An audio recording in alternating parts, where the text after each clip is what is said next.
రక్షాబంధన్ అంటే స్వీట్స్ పక్కా ఉండాలి కదా! అందుకే ఈరోజు మీకు 4 వెరైటీస్ ఆఫ్ స్వీట్స్ చూపిస్తాను. సింపుల్ ఇంగ్రీడియెంట్స్‌తో ఇంట్లో ఈజీగా ప్రిపేర్ చేసేసుకోవచ్చు.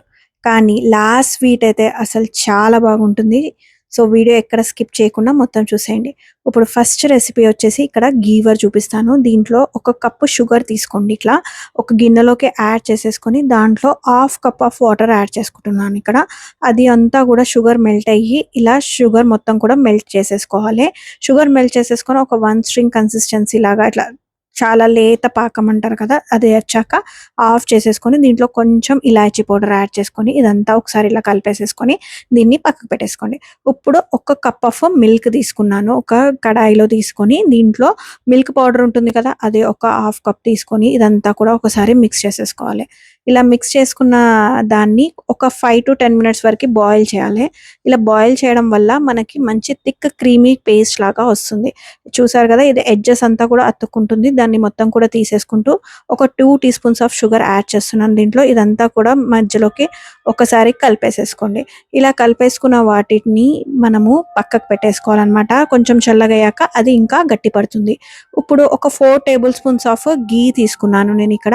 ఈ ఘీలోకి ఒక ఐస్ బ్లాక్ అనేది ఇట్లా నేను ఫ్రిడ్జ్‌లో ముందుగానే పెట్టేసుకున్నాను. దాంతోటి ఇలా మొత్తం కూడా ఘీని నేను చూపిస్తున్న విధంగా బాగా రబ్ చేసేసుకోవాలి. ఇలా రబ్ చేసుకున్నప్పుడు మనకి ఘీ అనేది ఇలా గట్టిగా అయిపోతుంది. ఈ స్టేజ్‌లో మనం ఐస్ బ్లాక్ అనేది తీసేసేయాలి. తీసేసి ఎక్సెస్ వాటర్ ఏమైనా ఉంటే తీసేసేయండి. ఇప్పుడు ఇలా అయిన దాంట్లోకి ఒక కప్ ఆఫ్ మైదా పిండి అన్నమాట. ఇది యాడ్ చేసేసి ఇదంతా కూడా ఒకసారి ఇలా కలిపేసేసుకోండి చేతులతోటి. ఇలా నేను చూపిస్తున్న విధంగా కలిపేసుకున్న తర్వాత దీంట్లో కొన్ని పాలు యాడ్ చేస్తున్నాను. పాలు యాడ్ చేశాక మనకి కన్సిస్టెన్సీ అనేది చాలా లూజ్‌గా ఉండాలి. కాబట్టి దీంట్లో కొన్ని వాటర్ కూడా యాడ్ చేసుకుంటూ మిక్స్ చేసుకోవాలి పిండి అనేది. ఇప్పుడు నేను ఇలా చిల్డ్ అది కూడా చల్లని వాటర్ యాడ్ చేసుకోవాలి. ఇలా చల్లని వాటర్ యాడ్ చేసుకోవడం వల్ల మనకి గీవర్‌లో ఉన్న జాలి ఉంటుంది కదా! అది మంచిగా వస్తుంది. ఇప్పుడు ఇక్కడ నెయ్యి కానీ, నూనె కానీ యాడ్ చేసుకొని బాగా వేడి చేసుకోవాలి. వేడి చేసుకున్నాక ఇలా గరిటెతోటి లూజ్ పోరింగ్ కన్సిస్టెన్సీ ఉంది కదా! అట్లా కొంచెం, కొంచెం, కొంచెం, కొంచెం యాడ్ చేసుకుంటూ పోవాలి. మధ్య మధ్యలో యాడ్ చేసుకున్నప్పుడల్లా ఇలా గ్యాప్ ఇచ్చుకుంటూ మీకు ఎంత పల్చగా కావాలంటే పల్చగా, లావు కావాలంటే లావుగా అట్లా ఒక 10-12 టైమ్స్ అట్లా నేను రిపీట్ చేస్తా ఉండాలనమాట. మధ్యలో మాత్రం అలా హోల్ లాగా ఫార్మ్ అవుతా ఉంటుంది. ఆ హోల్‌లోనే మనం వేస్తా పోతా ఉండాలనమాట. ఇప్పుడు ఇదంతా వేసిన తర్వాత దీన్ని మంచిగా ఎడ్జెస్ అంతా గూడా తీసేసి డార్క్ మనకి మంచి బ్రౌనిష్ కలర్ వస్తుంది చూడండి. అప్పటి వరకి దీన్ని కాల్చేసుకోవాలి. దాని తర్వాత ఇలా నేను చూపిస్తున్న విధంగా ఇలా తీసేసుకున్నారంటే మన హోమ్ మేడ్ గీవర్ అనేది రెడీ అయిపోతుంది. దీని మీద నుంచి కొంచెం మనం ప్రిపేర్ చేసుకున్న షుగర్ సిరప్ ఉంటుంది కదా! అదంతా కూడా యాడ్ చేయాలి. తర్వాత చూడండి మనం ప్రిపేర్ చేసుకున్న మలాయి కూడా మంచిగా థిక్ అయిపోయింది. దీని మీద నుంచి ఇలా లేయర్స్‌గా మొత్తం కూడా యాడ్ చేసేసుకొని దీనిపై నుంచి డ్రై ఫ్రూట్స్ తోటి గార్నిష్ చేసేసుకున్నారంటే మన home made ghevar, dry fruit malai ghevar అనేది రెడీ అయిపోతుంది. ఉట్టిగా కావాలంటే ఇలా ఉట్టిగా కూడా తినేసేయొచ్చు. ఇప్పుడు నెక్స్ట్ రెసిపీ వచ్చేసి పీనట్ బర్ఫీ అన్నమాట. ఇది చాలా ఈజీ ప్రిపేర్ చేయడము. దీనికోసము పీనట్స్ తీసుకోవాలి. ఒక కప్ ఆఫ్ పీనట్స్ తీసుకున్నాను నేనిక్కడ. అంటే పల్లీలు. వీటిని ఏం చేయాలంటే మంచిగా డ్రై రోస్ట్ చేయాలి. లో ఫ్లేమ్‌లో పెట్టేసి మంచిగా కాలనివ్వండి. చాలా మంచిగా ఫ్రై అయిన తర్వాత మనం దీంట్లో ఒక ప్లేట్‌లోకి ట్రాన్స్‌ఫర్ చేసి అది కొంచెం చల్లగయినప్పుడే మనం ఇదంతా కూడా ఇట్లా తీసేసుకోవాలి. ఇప్పుడు మొత్తం పొట్టు తీసిన దాన్ని మిక్సర్ జార్‌లో వేసేసి స్మూత్ పౌడర్‌గా బ్లెండ్ చేసేసుకోండి. ఇలా బ్లెండ్ చేసుకున్న దాన్ని ఒకసారి మళ్ళీ కూడా మనము జల్లెడలో వేసుకొని ఇలా జల్లించుకోవాలనమాట. ఎక్కడన్నా లావుగా మీకు వచ్చినట్టయితే అది పక్కకన్నా పెట్టుకోవాలి. లేకుంటే మళ్ళీ గ్రైండ్ అన్నా చేసుకోండి. ఇలా వచ్చిన దాన్ని నేనేం చేస్తున్నానంటే ఇప్పుడు ఇక్కడ ఇంకొక పాన్‌లోకి తీసుకొని దీంట్లో 3/4 కప్ ఆఫ్ షుగర్ తీసుకున్నాను. దీంట్లో హాఫ్ కప్ వాటర్ యాడ్ చేసుకొని ఇదంతా షుగర్ మొత్తం కూడా ఫస్ట్ మెల్ట్ చేసేసుకుందాము. షుగర్ మెల్ట్ చేసేసుకున్నాక దీనికి కూడా ఒక 1 స్ట్రింగ్ కన్సిస్టెన్సీ వచ్చేటట్టు పాకం తీసుకోవాలి. లేత పాకం వచ్చినా సరే దీంట్లోకి మనం ప్రిపేర్ చేసుకున్న పౌడర్ ఉంటుంది కదా! అదంతా కూడా మంచిగా మిక్స్ చేసేసుకుంటూ పోవడమే. ఇది మిక్స్ చేసుకుంటూ దగ్గర పడే వరకి దీన్ని కలపాలి. మధ్య మధ్యలో మనము లో టు మీడియం ఫ్లేమ్‌లో పెట్టేసేసుకొని కలిపేసారంటే మనకి మంచిగా దగ్గరికి పడిపోతుంది. అప్పుడు ఇలా దగ్గర పడిన దాన్ని కొంచెం ఏం చేయాలంటే పక్కకు పెడుతున్నాను. దీంట్లో నేను ఒక ఆరెంజ్ ఫుడ్ కలర్ ఉంటుంది కదా! అది యాడ్ చేస్తున్నాను.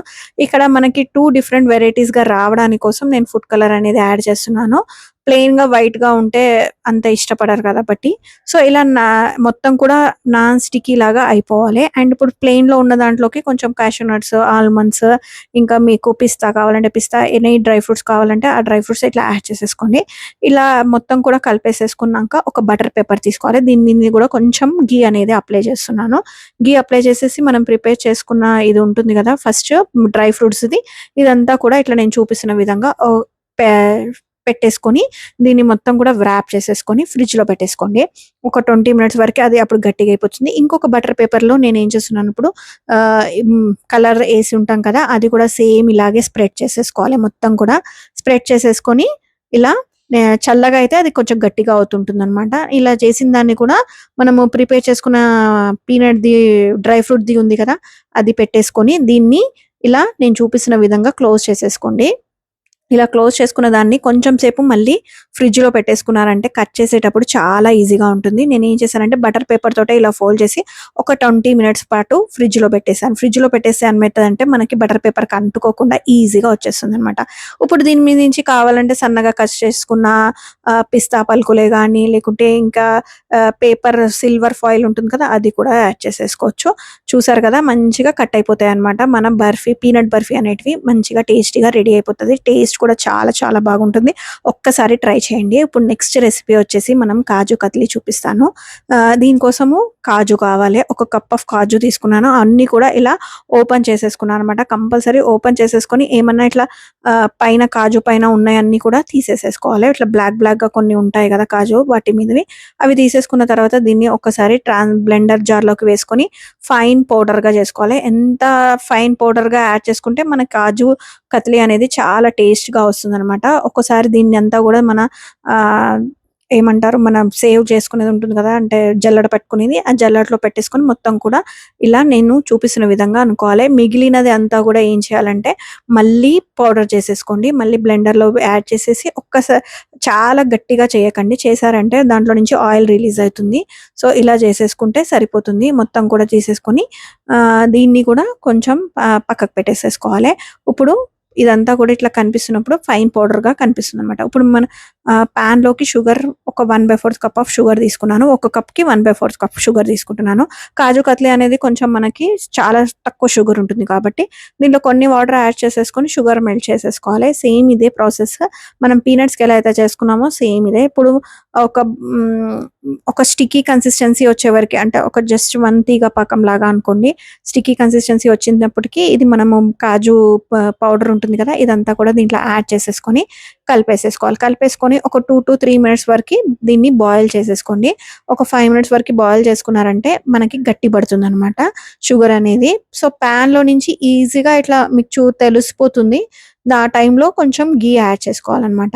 ఘీ కూడా యాడ్ చేసుకోవడం వల్ల స్వీట్‌లో మంచి టేస్ట్ వస్తుంది. ఇప్పుడు ఇంకొక ప్లేట్ తీసేసుకొని దానికి కూడా మంచిగా ఘీ అప్లై చేసేసుకొని ఇప్పుడు మనం ప్రిపేర్ చేసుకున్న కాజు పేస్ట్ ఉంది కదా, ఇదంతా యాడ్ చేయాలి. కొంచెం చల్లగా అయిందనుకోండి మనకి ఈజీగా మంచి పీసెస్ లాగా కట్ అయిపోతాయన్నమాట. ఇప్పుడు ఇదంతా గూడా స్ప్రెడ్ చేసేసుకోవాలి. ఒక్కసారి ఇలా మంచిగా కలిపి చల్లారబెడుతున్నా అనమాట బేసిక్‌గా నేనిక్కడ. దీన్నంతా గూడా చల్లార్చిన తర్వాత ఒక జిప్‌లాక్ బ్యాగ్ కానీ, లేకుంటే మీ దగ్గర ఎనీ పేపర్ ఉన్నా సరే దాంట్లోకి యాడ్ చేసుకొని దీన్ని ఒకసారి మంచిగా ఇట్లా నేను చూపిస్తున్న విధంగా రబ్ చేసేసుకోవాలి. అప్పుడు మనకి మంచి సాఫ్ట్ ఇట్లా టెక్స్చర్ ఉంటుంది కదా, అదొస్తుందనమాట. ఇలా నేను చూపిస్తున్న విధంగా అంతా గూడా చేసేసుకొని దాని పైనుంచి ఇంకొక బ్యాగ్ పెట్టాను. ఇలా ప్లేస్ పెట్టేసేసి దీన్ని మంచిగా రోల్ చేసుకోవాలి. మీకెంత లావుగా కావాలంటే లావుగా, సన్నగా ఎంత కావాలో అంత ఆ మందంలో మీరు ఇది అడ్జస్ట్ చేసుకోవాలనమాట. అడ్జస్ట్‌ని ఏమైనా కట్ అయ్యి ఉంటే అది చేసేసుకొని దీన్ని డైమండ్ షేప్స్ లాగా, మన కాజు కత్లీ యూజువల్లీ డైమండ్ షేప్స్‌లో ఉంటుంది కాబట్టి నేను ఆ షేప్‌లో కట్ చేస్తున్నాను. దీని పైనుంచి మీకు కావాలంటే సిల్వర్ ఫాయిల్ అది పెడతారు కదా స్వీట్ షాప్స్‌లలో, అది కూడా ప్లేస్ చేసుకోవచ్చు. అంతే, చాలా ఈజీగా కాజు కత్లీ అనేది రెడీ అయిపోతుంది. మీకు కనుక నచ్చినట్టయితే ఒక లైక్ అయితే చేసేసుకోండి. ఇప్పుడు నెక్స్ట్ రెసిపీ వచ్చేసి కోకోనట్ శాండ్విచ్ బర్ఫీ చూపిస్తాను. దీనికోసం ఇట్లా ఫ్రెష్ కోకోనట్ ఉంటుంది కదా, అది తీసేసుకోవాలి. తీసేసుకొని ఇదంతా తీసేసుకొని వెనక బ్యాక్ సైడ్ ఉన్న బ్లాక్ ఉన్నదంతా కూడా తీసేసుకొని చిన్న పీసెస్‌గా కట్ చేసుకొని ఇప్పుడు ఇలా బ్లెండ్ చేసుకోవాలి. ఇలా బ్లెండ్ చేసుకున్న దాన్ని ఒక పాన్‌లోకి వేసి మీడియం ఫ్లేమ్‌లో మనము దీన్ని కలుపుతా ఉంటే మనకి ఇలా డెసిగ్నేటెడ్ కోకోనట్ అనేది రెడీ అయితది. మీకు కావాలంటే డైరెక్ట్ డెసిగ్నేటెడ్ కోకోనట్ కూడా తెచ్చుకోవచ్చు. దీంట్లో కొంచెం పాలు వేసేసి చేసి దీన్ని కొంచెం దగ్గరికి అయ్యాక షుగర్ కూడా యాడ్ చేస్తున్నాను. షుగర్ కూడా యాడ్ చేసి దీన్ని మంచిగా దగ్గరికి మొత్తం అయ్యేనాక దీంట్లో కొంచెం ఇలాచీ పౌడర్ వేసేసుకొని కొంచెం కోకోనట్ అనేది ఇలా తీసేసుకోవాలి. దీంట్లోకి రెడ్ ఫుడ్ కలర్ అనేది యాడ్ చేస్తున్నాను. ఇది కంప్లీట్లీ ఆప్షనల్. నేను శాండ్విచ్ బర్ఫీ చేస్తున్నాను కాబట్టి కలర్ డిఫరెంట్గా ఉండడం కోసం ఇలా పెట్టాను. ఇప్పుడు వైట్లో ఉంది కదా, సమ్ డ్రై ఫ్రూట్స్ వేసేసి పెట్టేసుకున్నాను. ఇప్పుడు ఒక చిన్న చిన్న బాల్ లాగా చేసేసుకొని స్క్వేర్ షేప్ లాగా ఇలా చేసేసుకుంటున్నాను. దీని మధ్యలో కూడా మనము సేమ్ స్క్వేర్ షేప్ లాగా చేసేసుకొని ఇలా పెట్టేసుకొని పైనుంచి ఇంకొకటి పెట్టారంటే మన శాండ్విచ్ బర్ఫీ అనేది రెడీ అయిపోతుంది. చాలా సింపుల్గా అయిపోతుంది. చాలా చాలా బాగుంటుంది. మీకు కనుక వీడియో నచ్చినట్టయితే లైక్ చేయండి, షేర్ చేయండి, సబ్స్క్రైబ్ చేసుకోవడం మాత్రం అస్సలు మర్చిపోకండి. మళ్ళీ నెక్స్ట్ వీడియోలో మళ్ళీ కలుస్తా. By by.